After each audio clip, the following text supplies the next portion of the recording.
Hello everyone and welcome to the brand new Madrid. I almost lost it then. For the first time ever in LSI, we race here in Madrid and we have got qualifying almost done and dusted. A dry qualifying session here. Ready for a dry start to the race, but it's going to start raining throughout the rest of it. It's going to be a tricky one for all. The final sector here upon Fency's lap for Audi today. It's all so close to the barrier. They have brushed into the wall just about. On the exit, back on the throttle, a few taps here and there, and they don't improve in the end. That is going to be what is likely to be their last effort here in qualifying. We've got Mark Tunick in P12 also giving it a go, and we've just completely lost where they were. There they are, out on track, going over the chicane, but not utilising the corner cutting abilities that you have around this circuit. Oh, and hitting the wall as they sent it a bit too hard over the crest of the hill. That is how it's going to go in Madrid. Hopefully we don't have too many problems like that throughout the race. It's Eager Pro. Oh, absolute loose rear for sure. That was very, very tricky, but they just about got it right. A brilliant job so far. What can we see here from Igor in the final sector? We didn't get to see their first sector. We want to see that kind of chicane thing. But here we go. The final corner is upon Igor. What can they do? They've been a beast recently. Won in Belgium last weekend for the Friday tier. And they qualified to P2 at 29.718. A brilliant effort, but is it going to be enough? That's the question. As we look, Fency is done with their lap. We've got Yellowek going through the bank section. Only sat in P7 doing what they can. And they've got not too much longer in this lap to go. But I am going to have to go and watch a full lap with one of the drivers. And it might have to be Sulkin, who's in P4 at the moment. Their teammate leading the way. Turn 1, cutting it nicely with the curves to try and balance over. They do so well.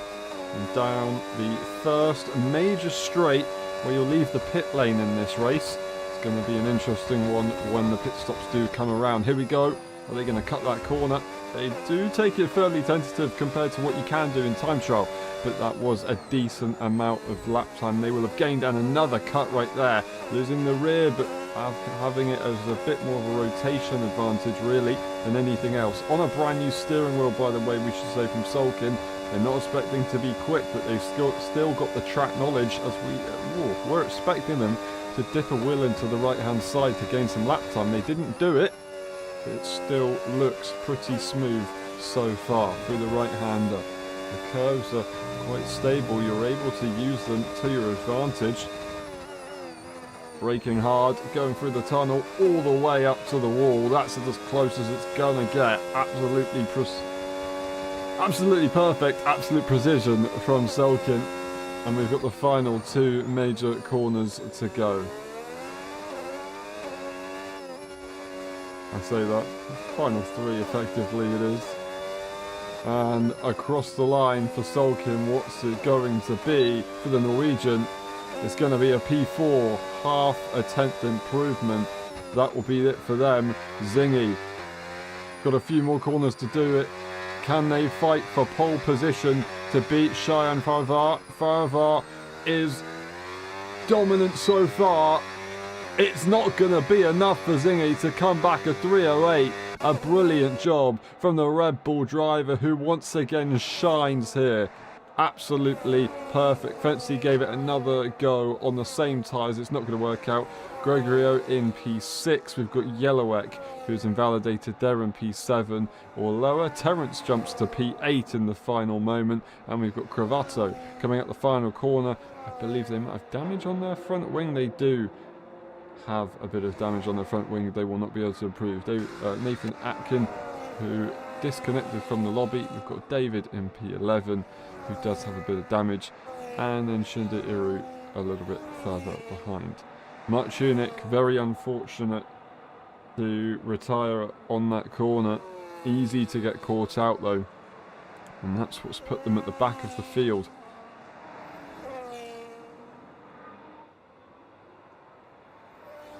Unfortunately, we've had Zingy leave the session. Luckily for them, we're still going. But they do have the ability to join back.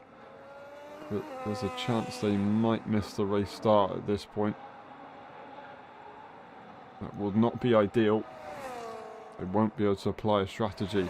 They'll be given the default strategy, which may not be ideal, but it can be definitely doable because we will be getting rain at some point.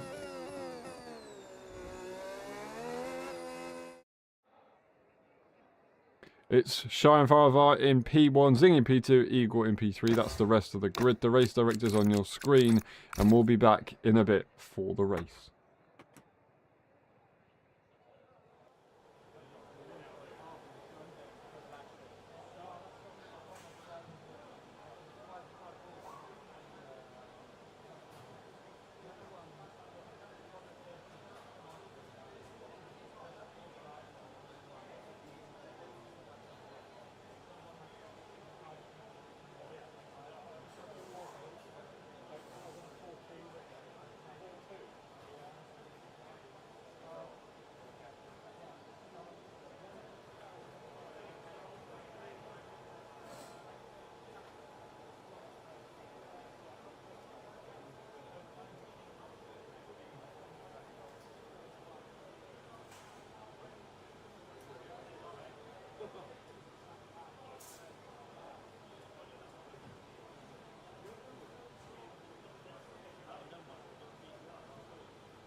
Ready, hold, go! Who's going to get it into turn one? Faravar off the line, very well, nicely done. Zingy disconnected, oh, the racing ball.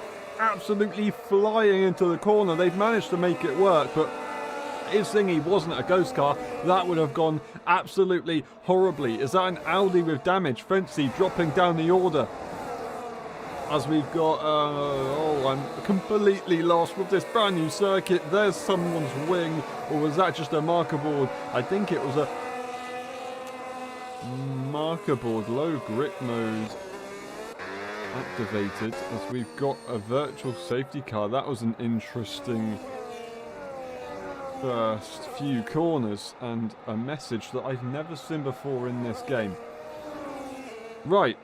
I'm going to try and compose myself, and we'll continue once the safety car restart occurs. We've got a mix of tyre compounds and actually a disconnected car of Zingy. I started on the medium, which seems to be a fairly popular tyre. So they weren't exactly screwed over by the game. It was very close between the two here. Eagle wanting to get the jump on the Red Bull car. It's a Red Bull 1-2. Hards on mediums. Sulkin expecting to be in P1 very shortly with the grip that they should have, although battery says otherwise. You can overtake in any circumstance as long as you've got that overtake mode available. Maybe even not. That is Terrence fighting the wheel. We've got damage here for the Racing Bull. They did send it pretty hard into the first corner, so kind of expected. I don't think they made contact. Just later on down the line it was a problem.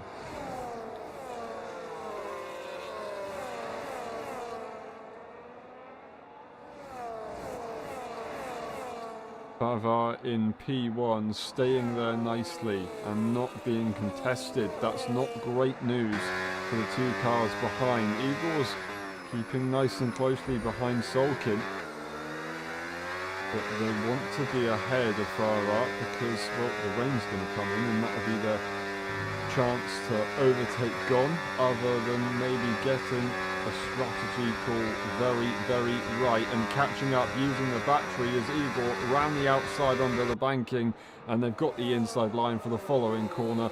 They will take P2, not for too long, or at least it's not certain. They might be able to come back here. Can Solkin, they move to the left, but it's not going to be enough. They will slot in behind. That's the Aston Martin to P2, and now they're going to try and catch up.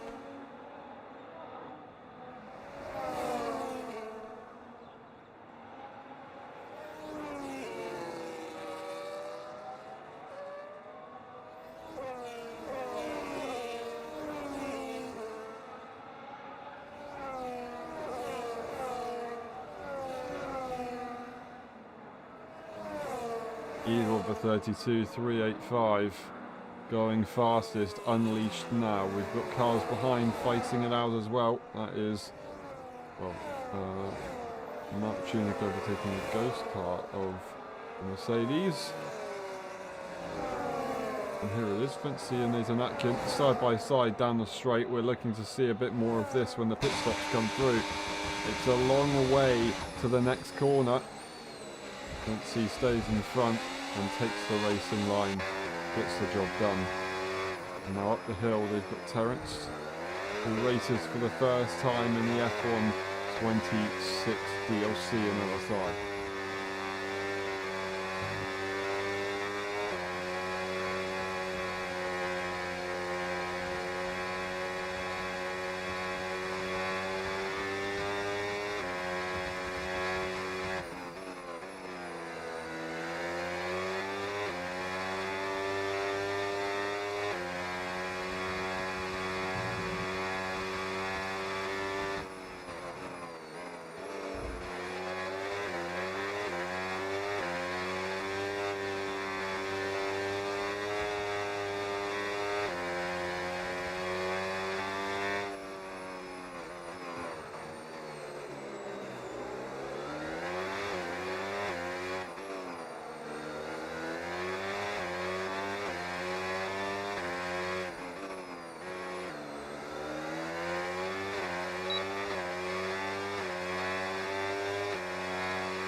Fancy and Terence joining with Yellowek, the two Audis against the Alpine car.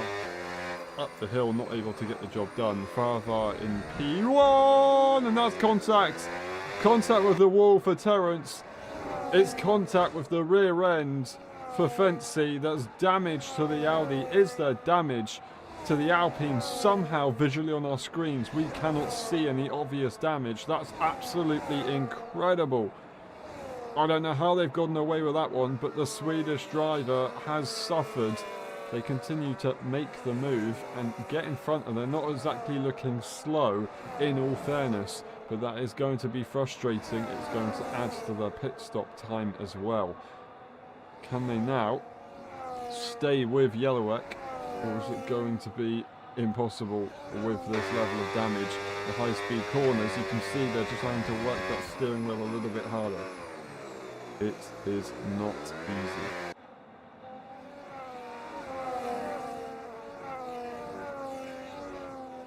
Farvar, Igor and Solkin all split up. Yellowek dives into the pit lane very early on, considering what we know with the wet conditions. I'm not entirely sure what the plan is.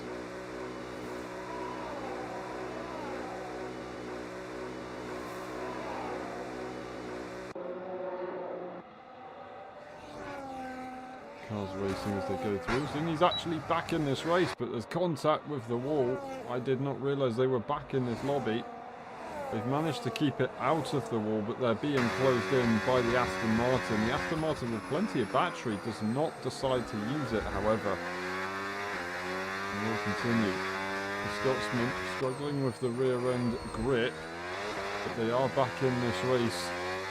And they will give it a go to do what they can. The gap to the leader, 19 seconds.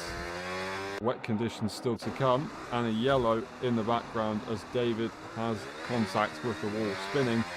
Causing a yellow, but no safety car of any kind. There is, I think, right end plate damage to that Williams car. From a distance, very difficult to see. The top three are split up. This is your closest battle further ahead as Fancy and Terence continue to battle out the Audi with damage on their car from contact earlier on. No one's fault in the end of it all. As Brava breaks away, the hard tyres get better and better and better. Igor and Solkin fairly constant between the two gap-wise.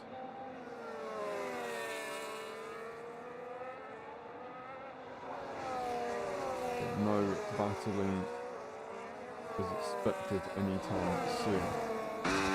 Terence following Swede into the hard cut chicane. They both take it quite nicely in these conditions. We'll see what Zing can do here. Harvest cuts the second corner of the chicane a lot more aggressively than the first.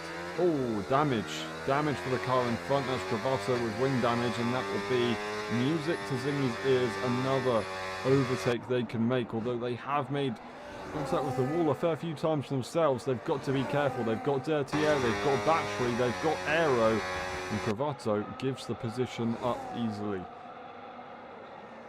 As they move to P7, and they won't be in a challenging position.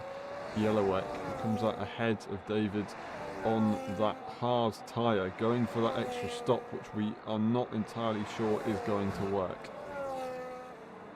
As that is a 3-second time penalty for the first driver in today's race. It's Grego getting that one there.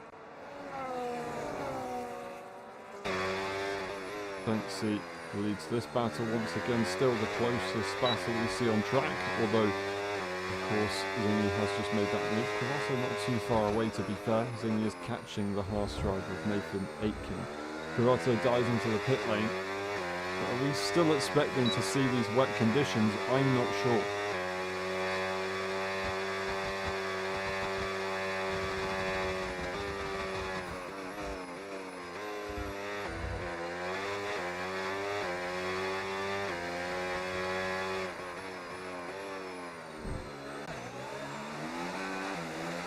Oh, and that is not going to help them at all. Overtake mode could be lost by Terence now. They followed in the tracks for so long. The dirty air can be a little bit much around a circuit like this.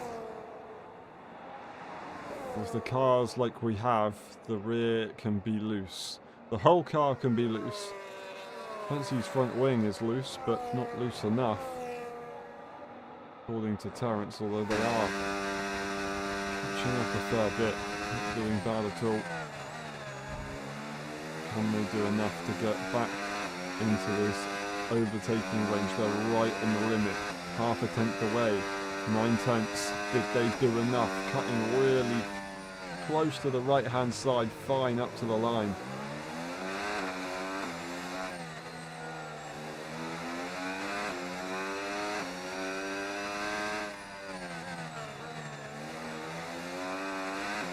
Overtake mode is still available for the driver from Hong Kong. An early stop for Solkin, according to what we're expecting. Hard tyres it is. So are we going to get this rain as we expect, or is it going to be either a late one or not at all? That's what's confusing here. We are stunned by the strategy calls, but we are going to get side-by-side moments. No, we're not. Not quite. We're going to go back to this battle here as Zingy catches to the Haas and now tries to hone in on the American team driver. Looking to the left, this is going to be difficult. Side-by-side, up the hill they go. But it's just going to be closed off a little bit too difficult for Zingy to get around the outside. They're going to opt for the outside line once more. Now it turns to the inside. There's going to be contact. The Scotsman's going to be round. That's always going to happen at a corner like that. I don't think they can be too frustrated with the situation, although they are a bit frustrated. Of course you will be. But there's plenty more opportunities. Lap 8 out of 29. Sulkin catching up in the background, you can see. I think he would need wet weather and a safety car. Well, no, wet weather or a safety car to get themselves back into this race. So as long as they don't give up, they'll be having their best chance. Igor into the pit lane, and we'll see if Sulkin can get an undercut here or not, because they are now behind the Scotsman and they will be losing time.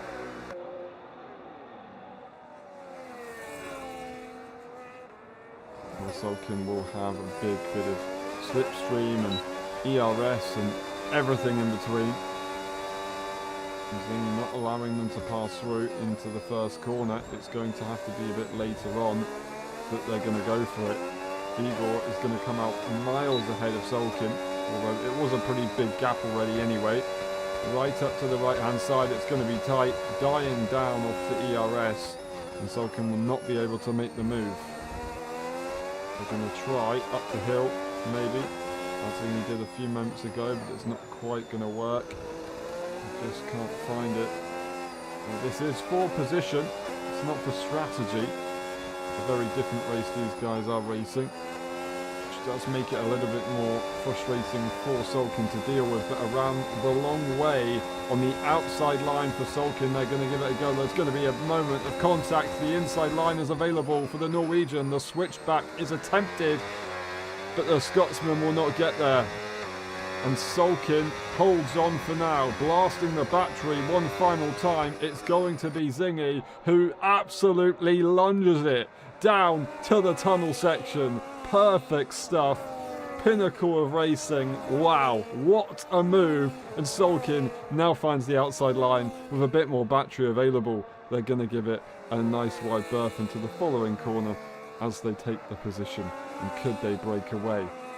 They've got two corners to try and use their tyre advantage, and he spots that, dives into the pit lane. It's not worth fighting any more than they already have. Sulkin had to fight that one very, very hard. Eager Pro is absolutely miles away. In fact, a car in front, an entire car in front. That's a safety car.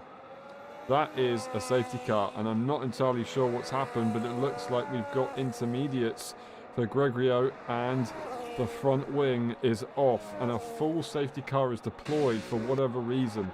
Now, Zingy didn't quite benefit from it fully, but it did come out while they were in the pit lane, so there's at least some benefit for the Scotsman. Many cars benefiting from it for sure. Nathan Aitken still not pitting despite all of that. Yellowek has damage. They've gone into the pit lane. Cravato's got some new tyres on, or they're going to try and get some new tyres on. I say that, they've got old tyres on, but they do have a new front wing.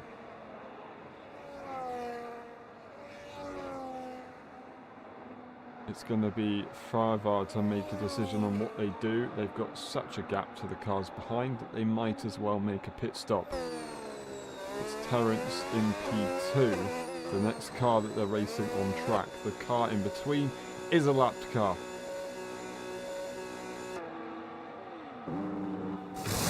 Goes in onto the mediums, they go, and we are not expecting wet conditions at all.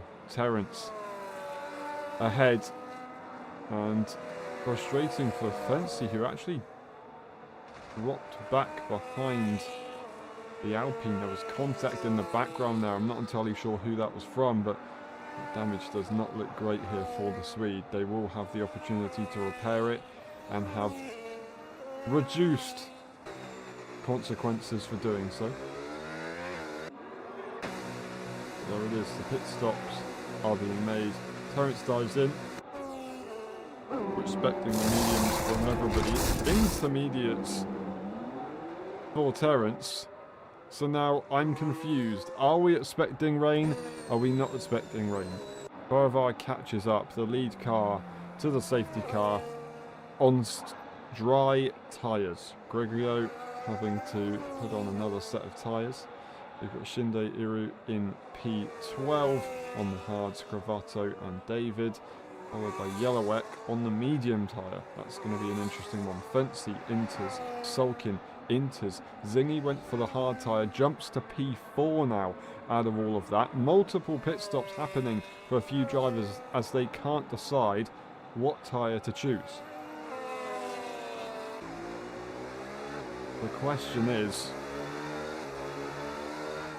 has Terence and Zingy gained from it or not? Well, actually, has Zingy gained from it or not? Do they have to make another pit stop onto the intermediates without gaining enough of an advantage on a set of slick tyres?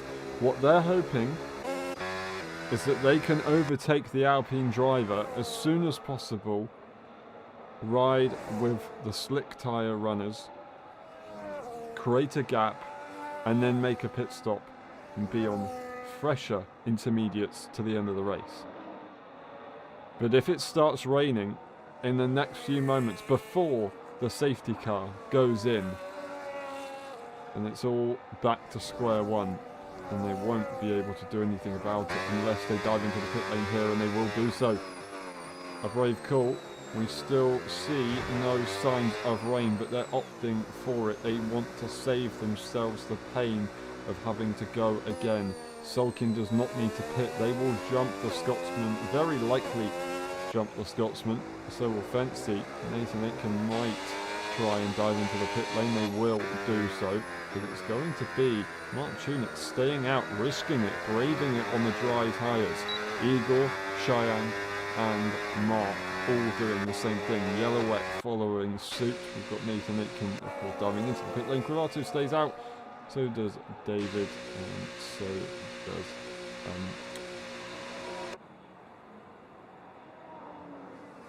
Inde, who is actually in the pack, splitting both Cheyenne and Igor, who's going to make their race slightly more complicated.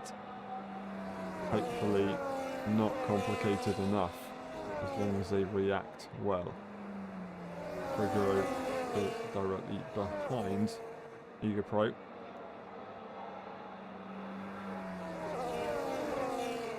As Terence catches up to the pack. Interestingly, we've got two trains as Quincy does not seem to be in a rush at all to be catching up, causing frustration as Yellowek tries to overtake in the frustration of being held back. They will catch the safety car, no problem. Just taking their time as the Audi driver, for whatever reason. They catch up to Zingy before Zingy catches up to the safety car. They are saving tyres to try and take it as long as they can, but also save tyre temperature. They're trying to drive slowly to make sure that they don't struggle later on. It's the slicks versus the wets. Who's going to get it? The safety car is still out on track. There's one more opportunity to dive into the pit lane, and we will see another car back in to go again.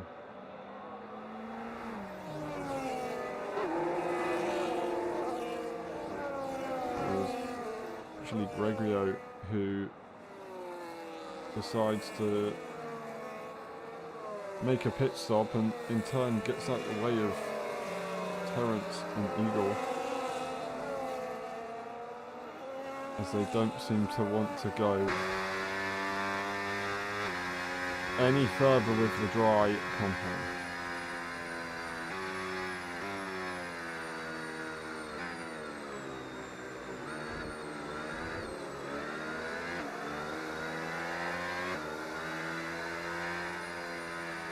Well, if you haven't made up your mind by now of whether you're going to do the safety car restart or not on a set of dry or wet tyres, you don't really have a choice anymore.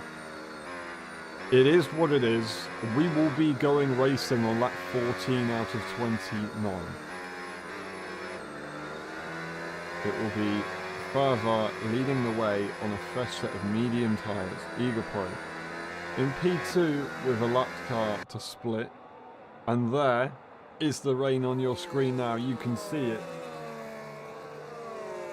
Drama kicks in.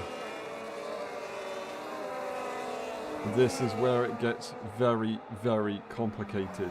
Is it going to rain quickly? Is it going to rain slowly?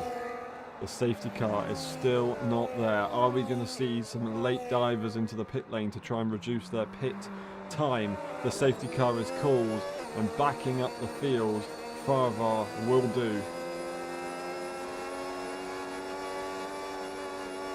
Safety car's got a long old way to get back to the pit lane. And they'll have to try and keep those tyres warmed up. That's David making contact. That's also the lapped car making contact. And they'll get a 10-second time penalty. That's just how it goes with the game. Unfortunately, maybe they could get that removed because it was such a minor collision. The safety car into the pit lane now. They can go at any point that they want to. And they're on the throttle. Perfect stuff. Eagle can't overtake until the line to get themselves into P2 officially. There is the ghosting, and now Eagle will be unleashed, but they've got a big gap. It's almost a second already to the car behind. Absolutely brilliant. Oh, and there's contact there. Unfortunately, the Williams makes contact with the wall, and they're going to drop back. But here it is. The slick tyres have to take advantage now as Yellowek tries to have a go around the outside of Zingy. There's a wheel bang and a half between the two. But there it is. The slick compound gets there, but it doesn't. It just doesn't get there at all. And their teammate is going to try and come through, but they're just blocked by the slick compound. Sliding all over the place. Nothing they can do. Somebody's got damage further up in front. There was an end plate missing, and I don't know who it was. We've got Terence here, we've got Egopro and Cheyenne up in P1, and they're skirting along the wall, but they don't have damage either. Still pushing to the limit, and definitely the slick tyre is the fastest at the moment. Yellowek, however, taking a moment off the circuit onto the gravel. He's going to have a bit of a knocked confidence moment, but also gravel on your tyres isn't going to help your grip either. You just need to try and be decisive to make the move stick, because then you won't be able to compete at this stage. Oh, and there's contact between the two. Just blasting the battery at the wrong moment. Luckily, nothing more happens, and they're okay to carry on. 2.3 seconds away from Solkin is the Scotsman. They've got work to do to try and catch up. That's why they want to stay ahead. They don't want to have to re-overtake Yellowek once the slick tyres do drop off. They're trying to hold on their best so then they can focus on catching the Red Bull and the Alpine in front. Terence, considering the conditions we have on track, could be considered your race leader, as Igor and Farvar continue to break away. 4.5 seconds ahead, 6.5 seconds ahead for the Red Bull driver. There's a bit of contact from Igor, but nothing that would really cause any concern.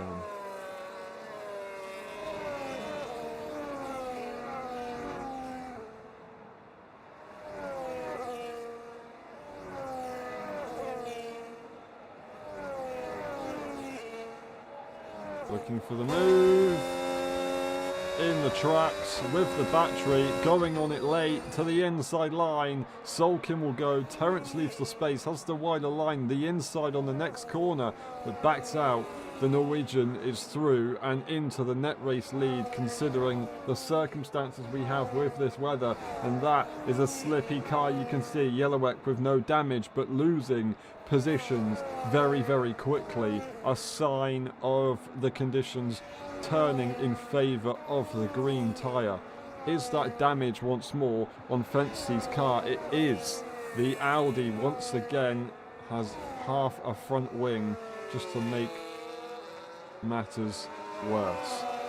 We've had a fair few good races and some great performances, but it's just plagued today with a few issues here and there that is preventing them from doing anything. Farvar into the pit lane. They're going to have a 5-lap advantage on tyre life relative to a few cars, 4 laps and a few others. Is that going to be enough to bring it back for them later on in the race? I don't know, but it's going to take them a while, that's for sure. They've got half the race to do it, That is an advantage that they can consider. Igor stays out 6.8 seconds, now to 7 seconds. They're trying to continue this advantage. That is contact with the wall, and this might be it, the turning point as we're expecting. 7.3 seconds is the gap. Yellowek into the pit lane. Your race leader is the only driver on the slick compound who is struggling, wobbling as they drive the circuit. 7.7 seconds, 7.8, they're still gaining masses of lap time, and there's nothing that Sulkin can do about it. Absolutely incredible. And we might even, if it goes to plan for Igor, see the Serbian overcut Cheyenne. They've got a final sector to get through. 8.6 seconds, just trying to keep it together in these next few corners, and they might lose their advantage here. This is where it could go wrong. They've just about made it. Can they get themselves stopped in time for the pit lane? That's the question. Oh, just about. You can see them locking on to the steering as they go to the right hand side. They just keep it under the speed limit. Tense stuff. I need to try and gather my words a bit better than that, but tense stuff for Igor. Sulkin will go through, so will Zingy, so will Terence, the top three in this race. Then it's Igor into the pit lane. Cheyenne down the start-finish straight. Igor has the slight advantage because they don't have to take the chicane, so they will have a bit of a shorter distance up to the next corner. It could be side by side, or has it been enough here for Egapro? They don't have to run, but they'll be in front. They can block, they can move to the left, and they are ahead. They are ahead for now. That is a yellow flag, but no safety cars. It's a retirement in the pit lane. Eagles ahead at the moment, but warmer tyres for Cheyenne could be enough here. Round the outside, up the hill. The switchback is called for, and there is the move. Absolutely legendary stuff from Cheyenne, who continues to impress. And there's nothing that the champion could do. The 2019 F1 champion, Season 2 in LSI, had an absolutely magnificent run on their in-lap, undercut the race leader, and regardless is now right to the back of Cheyenne. They also now have a 3-second advantage with a time penalty going to Farvar, and if they can stick to the back of the gearbox of Farvar, they'll automatically get that extra position. They do have to try and get through the next few cars, who will have slightly worse tyres than them, but track position. Zingy can't find a way through on Terence. Terence very, very sideways into the final corner. They're not using the battery. Sulkin ahead by 0.7 of a second, but no more. And we've got a bit of a pack developing here as Cheyenne looks to lap Gregorio in P11. And there it is. That's a switch. That's Zingy ahead of Terence, making it P2 and trying to make a comeback into P1. They qualified P2 or 3 on the grid, and now they're fighting for victory despite not starting this race. Luckily for them, it's not like previous F1 games where disconnecting at the start would mean you would jump the start and get an automatic penalty. Here we go, an overtaking opportunity. You have to choose them and pick them when they're available. They look to the inside line, they try and spook Sulkin. It works, there is a run, but is it going to lead to the next corner and give them the advantage they're looking for?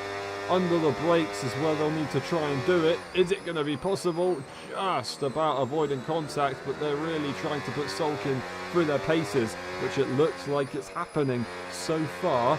Precision stuff here from the Red Bull. It is enough to keep the Mercedes behind. But can you continue this for the entire race while going defensive and making it stick quite nicely? Is the Red Bull and turning into the corner as they freely could do so. No car alongside them into the penultimate corner, and will be able to take the final corner at their own grace. What's more, another lap. Lap 19 out of 29. And Zingy just trying to find their way through. It's Terence in the pit lane already. And I'm not entirely sure if that's for tyre wear or not, but it's very, very complicated, it looks like. Igor chasing down the Red Bull, getting a very good run and looking to go for the move around the outside. It will continue to be the outside. The Red Bull will have the shorter run to the next corner, the advantage, until it gets to the inside line for Igor. But they won't be alongside enough, and they'll have to sit once more behind the pole sitter of this Grand Prix, by the way. Many drivers out there struggling in these conditions, but still getting through it. One DNF so far today. That's in the pit lane. We have had a virtual safety car and one safety car. One retirement in qualifying, which, considering it's a new circuit in wet conditions, very, very, very good. As Zingy did jump ahead in front of Sulkin in the end. The switch for the lead happened. The Scotsman is in P1 and 1.3 seconds ahead. Now, will we have to see another pit stop, considering Nathan Aitken and Terence have just made pit stops? It might be that Sulkin and Zingy will have to do the same. The question is, will Faravar and Igor have to do the same? We're looking at the situation they're in as well. They're not that far away from the top two. They do pit. Laps 7 and 8, old tyres. Will we be going to the pit lane once more here for Igor and Faravar? Will the lighter car with less fuel be enough to take them to the end of the Grand Prix? Or are they going to struggle, and will it be impossible to take it to the end of the race? Are they going to be in puncture territory?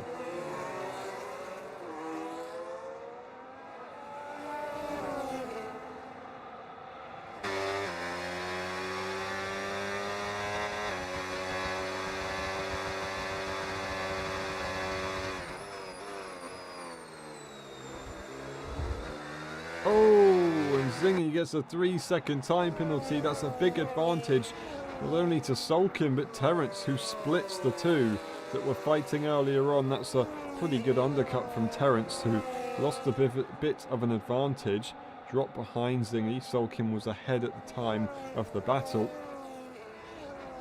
but then that all switched around. Sulkin is trying to have a go on slightly fresher tyres by just a lap.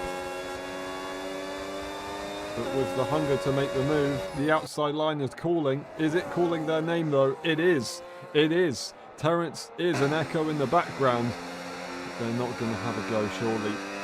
That's the move done.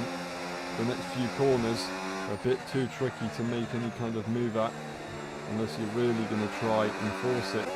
Or it's dry conditions, of course, as we just saw earlier on. But now these guys continue. Nathan Aitken doing a good job to be at the back of this pack. They're looking for some sort of move as well.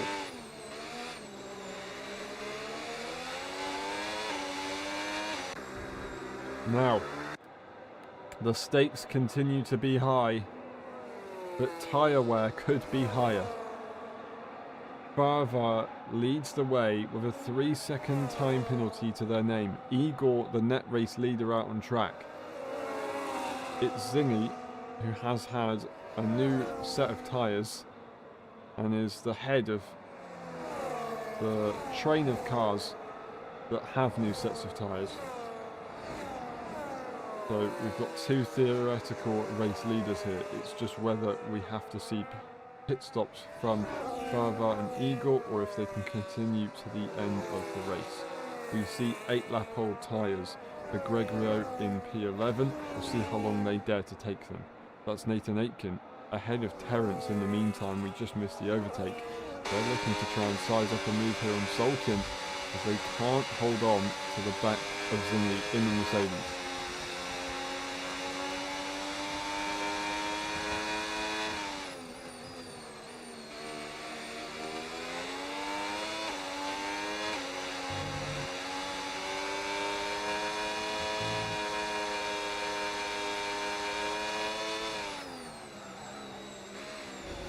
Ooh, and that was very aggressive over the curb. Might have been a warning here for Nathan Aitken.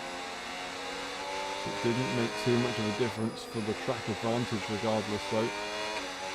Following in such conditions is tricky. When you're matching the pace of the two leaders at this stage, maybe gaining a little bit here and there. And that is expected to only be more and more as time goes on. But looking at the lap count, we can safely assume that the top two aren't going to pit. They don't intend on it. Eagle continues to have an advantage on Zingy with a 3-second time penalty to Zingy's name. And that's actually an advantage to Sulkin at this stage, who is still within the pack.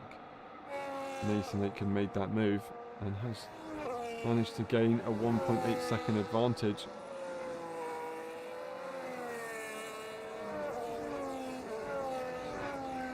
And maybe hopes for making a move on Sulkin. Pit stops for a few drivers. That's Tunic out of the pit lane, who drops behind Yellowek in P7, but will hope to get through once more as their tyres are going to be significantly better. Zingy slowly chokes out of the gap that Igor and Cheyenne have available.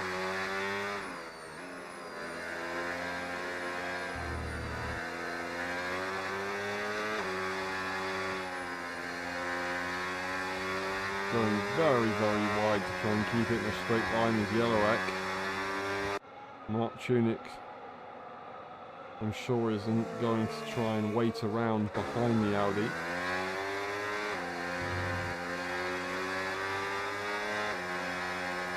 They gain the confidence and explore the grip on this new compound and try to find the advantages that they have in different parts of the circuit relative to their rival out on track. Do they have an opportunity here down this little straight to go for a move? They've got momentum. Do they use the battery? Do they dare? They look to the inside line. Yellowek does give a bit of room, realises the move wasn't on, proceeds to go as close to the racing line as they can. Mark Tunic will still have to wait. The Red Bull, not Red Bull, the Audi will do what they're doing. In the meantime, Nathan Aitken catching up to Sulkin within a 1 second period and trying to do something about it. And that's Yellowek now under threat. ERS is definitely, well, surely being used. No move available. Mark Tunic just can't find anything. Time penalty wise, of course.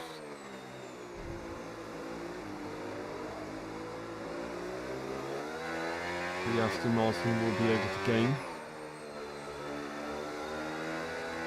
Other than that, it's going to be a bit more complicated.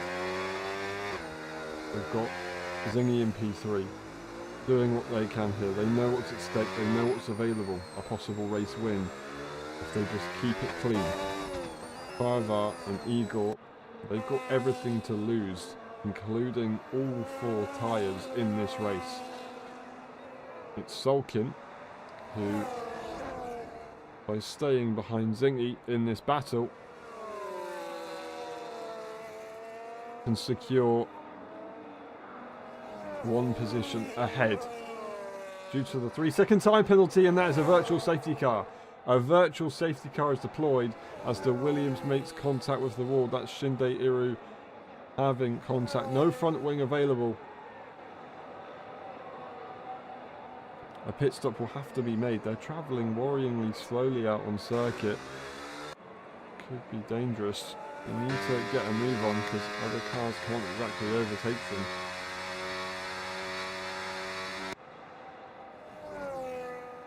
And that could cause some pit stops. But I really don't think they would go for it on lap 24. Igor and Farvar would have a good advantage, but maybe not an advantage that's worth it. Especially Igor with no time penalty. It's much better that they save their tyres in this yellow period.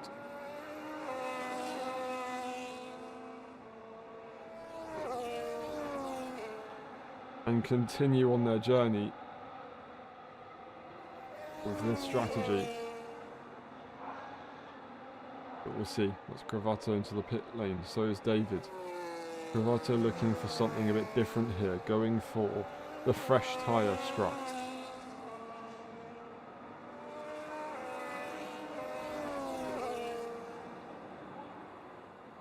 As drama strikes again, Nathan Aitken gets a drive-through penalty for speeding under the safety car.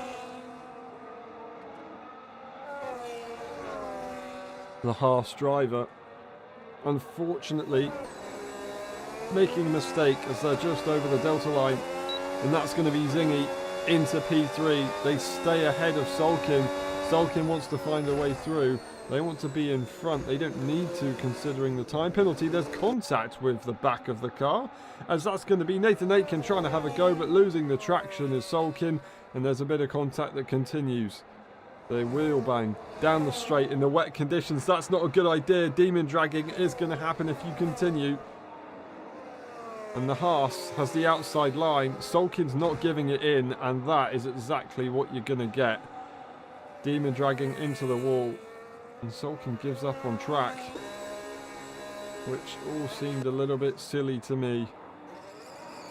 In these final moments, a clear opportunity for Sulkin to win if there is a puncture for the cars in front, and it's all thrown away. Nathan Aitken with that time penalty, they're going to lose out. They move out the way in the end with more damage to their front wing, as Terence is now unleashed to P4, retiring on track as well. And that has caused the safety car to be deployed. Now that's frustrating, because that could have been very easily avoided. Changing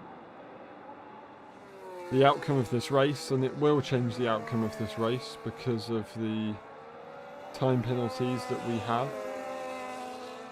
And Cheyenne and Igor will have big frustrations with this one. Igor has no problem making a pit stop here, but Cheyenne is going to possibly lose out. I think Zingy's going to stay out. Surely that's the obvious thing to do, even though the tyre advantage won't be there. That position, it's not. Zingy opts for the in lap and goes to the pits for fresh compounds. Everyone looks to do the same thing. Shinji Iru will be promoted to a points paying position, although they've got a few laps to try and catch up and overtake Sulkin and Aitken.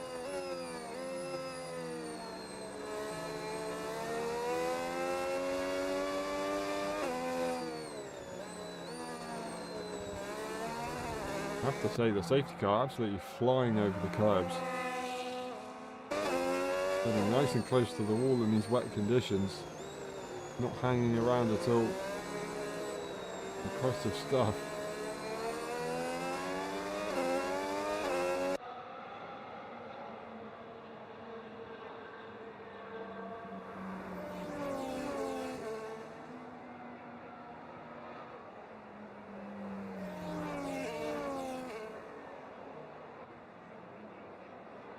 Now we go for a rundown of the grid. On lap 26, we're going to get a short blast to the end of this race. Farvar P1, Igor P2, with no time penalty, as long as they keep it clean. They will not suffer in this race. They will take victory. Zingy in P3, also with a time penalty. Terence in P4 with a time penalty. Mark Tunick benefiting massively. Both Aston Martins without time penalties will find some glory if they keep it clean. 3 seconds for all drivers except from Gregorio, who is 9 seconds under with time penalties.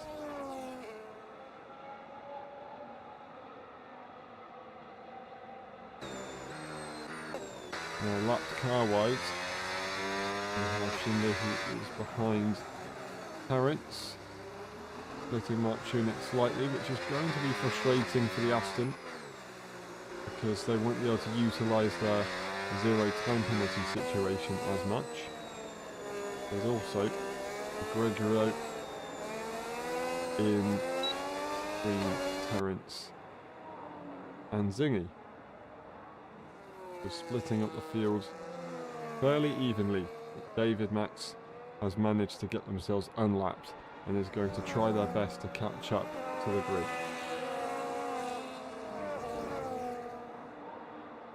Damon's not hungry for sure.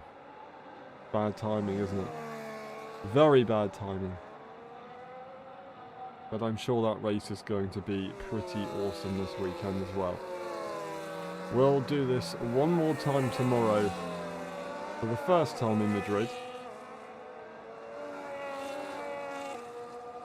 And who knows, it may return back onto the calendar again. But just don't take this one for granted. I know this circuit hasn't exactly been a favourite to many. So maybe we don't see it again. We never got to see a circuit like Hanoi in LSI. We never got to see, well, we haven't seen Baku in a while. Or Monaco for that matter. Unpopular circuits you don't get to see on the on tracks of this. Could be a special moment. We're almost ready for the restart here. We're going to get a 2-lap sprint to the end, racing on lap 28 out of 29, no matter how close the rest of the field is. There it is, the call to go once again.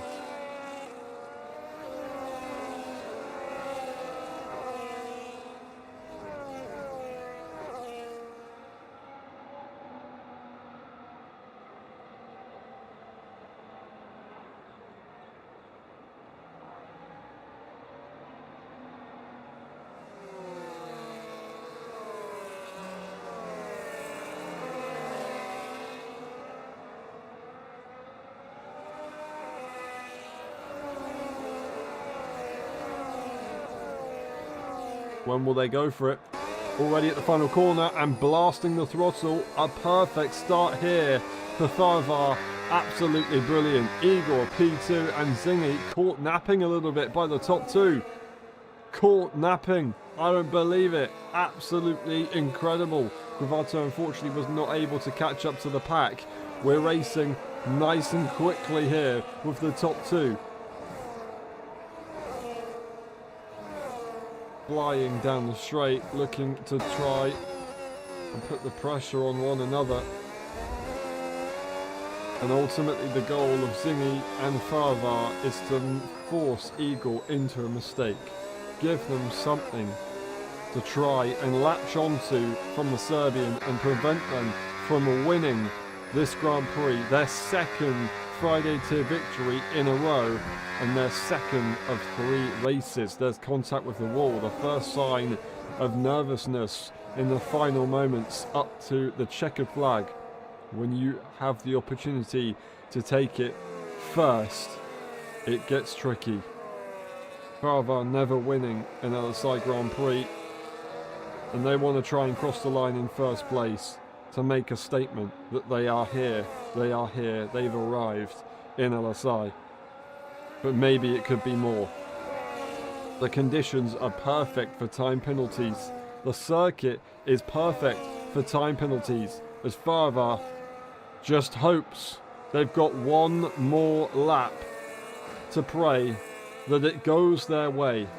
Zingy doesn't seem to have an answer. They just can't quite catch the pace of the top two, although they're not that far away. Anything can happen here. Terence in the background. They were in the chance to win this Grand Prix just a few moments ago. Mark Tunick with no time penalty, hoping to try and get an advantage, but they might not actually get it after all. Yellowek will be their company for the final lap of this Grand Prix with a time penalty just to add to the tally. David Max with no time penalty, but back to the race leaders. But Farvar continues. Igor should not risk anything. You can see how little they cut the second corner of the chicane to try and make sure that they did not get any time penalty. But surprisingly, they're still sticking quite closely to the back of the Red Bull, and Zingy isn't catching anymore. Eagles pushing. They're not willing to back up and take it easy. They're still going strong.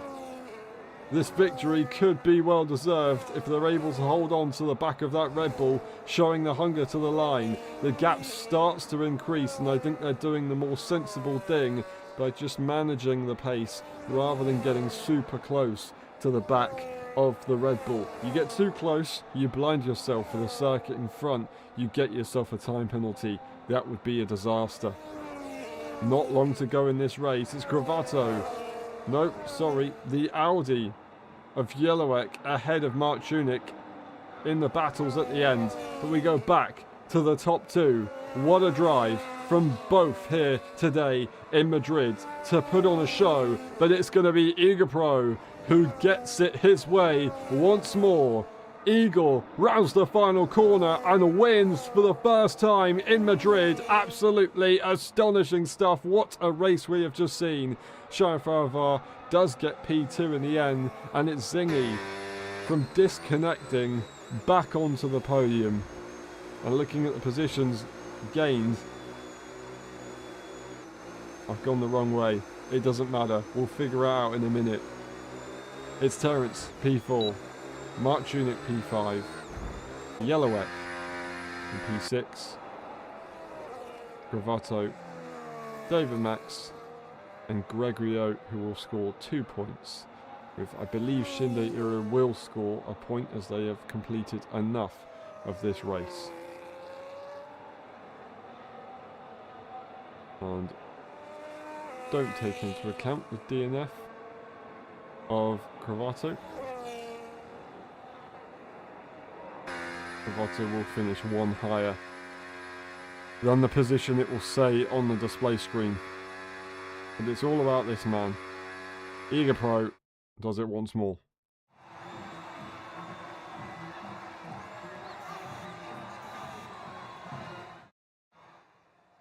There it is. Igor wins with the fastest lap to add. It's Cheyenne in P2 and Zingy from P2 all the way down to the back to P3. I think they should be proud. Terence in P4. Then we've got Mark Tunick, Yellowek, David Max, Gravato. It's actually Gravato, then David Max. We've got Gregorio and Shinde Ira, who will be classed as finished. Nathan Aitken, DNF, followed by Sulkin and Fency at the beginning of this race. We go through the race director just in case. It's a tricky circuit for track limits. There's some very smooth curbs that are easy to ride over. Some high-speed corners that are easy to extend. There it all is. We'll be back in a bit for the post-race interviews.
Hello everyone and welcome to the post-race interviews of the Spanish Grand Prix, the first time in Madrid. What a race we just had. Shine, we start with you. That was another great performance from you. First kind of season in LSI competing, and you're putting on a good show. Unfortunately, the 3-second time penalty plagued it there, but you gave it a good effort. Yeah, thanks, man. Definitely, that 3-second penalty really cooked me at the end of the day. I'm just really not consistent when it comes to like keeping within the lines. Really trying to extend the track as much as possible, but just this is like all 3 races in a row that I got that 3 seconds, and like yeah, it's just keep making me lose podium places, lose the race win. But other than that, from qualifying, I just saw how much more pace I had than the rest, and I pulled away. I pulled away like a lot in that first stint, but then the safety cars and when it like switched over to like the wet conditions, it just I saw Igor and I were both like very matched on the in pace. So yeah, but overall though, great fight, and hopefully next time I keep it within the white lines. Driving a little bit too quickly, having to be nerfed with a time penalty, I guess. Yeah, Yeah. no, really good effort. You know what you need to do to get the wins. That's the only thing you need to change. You've done a very good job today. You should be proud. Thank you very much. Yeah, Well thank done. you so much. Thank you. And we move on to Terence. Terence, welcome back. Welcome to 26. That was a very hectic race. You were in the chance for a victory for a decent period of it until the pit stops came around and the safety cars came out. Do you think if the safety cars weren't a thing, you might have had a chance at winning? Um, absolutely no, Yes. Fair enough. no. Um, I know that my pace is 2 seconds off the top guy. So it, obviously it's not a race to fight for victory, but it's a race to survive. And happily, I did that, and I finished off the race only in P4. Not only because considering the raining timing and all of those stuff, and I nearly just head into a wall and then broke my whole front wing, but luckily I only managed to, cause like 10% of damage on my front left. So overall the race is good, the rhythm is good, but man, I really hate Madrid. It seems to It's a be a difficult tricky track. circuit. Yeah, it does. Yep. And the conditions didn't exactly help, did it? Do you think you'd have had a better time in the dry? Usually you're It should be better. It should be better. the wet weather master. You won your first race in wet weather, no? Yeah, I used to be good in wet, but I don't know. I still can't figure out how to push in the new regulation car. I used to be just master out the exits of the corner, but now if you set the battery to none, you can't really get onto power on your rear tire. But if you set to medium, it's very hard to control your right foot on the throttle. So it's a tricky one, and I don't really enjoy driving on wet in the new regulation, but I will try to improve that. Yeah, definitely try and figure it out, and I'm sure there's time. It's a tricky circuit, a brand new circuit. You did a very good job. Everyone did today. Thank you very much, Terence. Really good job, and we'll see you next time. Thank you. And we move on to Gregorio. Welcome for the first time to the interview room. It was a tricky circuit, as we've just discussed with the other drivers. Do you want to see this one back on the on the calendar again? But also, how is your race? Yeah, I mean, that one optimistic down in turn one, dive down the Little bit. inside before. And then we get to about turn 3, the chicane, and someone behind just slammed into me, and the front of my car just completely broke, and I thought, race over. Boxed onto the hards, but didn't get the front wing changed, and I thought, oh no, here we go. And then the cycle continued, and then my bad luck just accumulated, and then the wet weather came out, and I started pulling out the laps, but it just didn't come together today. Now. No, yeah. I mean, I guess it's a way to look forward to the next race. Yeah, I mean, it's a good track, and I would like to do it again, but just a terrible day. So we do have somebody who does want to see it again in the future seasons. Maybe we'll see it again. I know it's not so popular, but you never know. Really good effort today. Great to hear from you as well for the first time. Thank you very much, and we'll see you next time. Cheers. And we move on to Yellowek. Also, welcome to the first race in 26, an LSI for you. Yellowek, it was a chaotic one. You had some good races. You had some tricky races. Or battles, I should say. There was maybe a few moments of wheel banging with your teammate. I guess you're not friends, but yeah, can you take us through it? Yeah, I nearly, I nearly killed half of the grid by my magical dive bombs. Oh my god. Yeah, this track is goated. My wet pace was really much better than I expected it to be. I broke my front wing 3 times. Yeah, amazing race and even better track. Yeah, I mean, you've got to test out every single front wing, right? They might be different. Someone's got to do it. Yeah, exactly. So now we know that going into the rest of the summer season that the front wings are in fact the same, and they do also break just as easily as the other one. Good data, great knowledge to gain. Well done to make it to the end of the race. It wasn't an easy one. And That yeah, was cool. hopefully it can go better soon, and hopefully we see you on track once again very soon. Thank you very much, Yellowek. And we move finally on to Zingy. Zingy, well, your race started with drama. Actually, before the race even started, there was drama. How many laps of the race did you miss at the beginning? Well, I missed three full laps of racing. I qualified P2 900 off pole, and then I joined the session and I'm like P11 or something like that.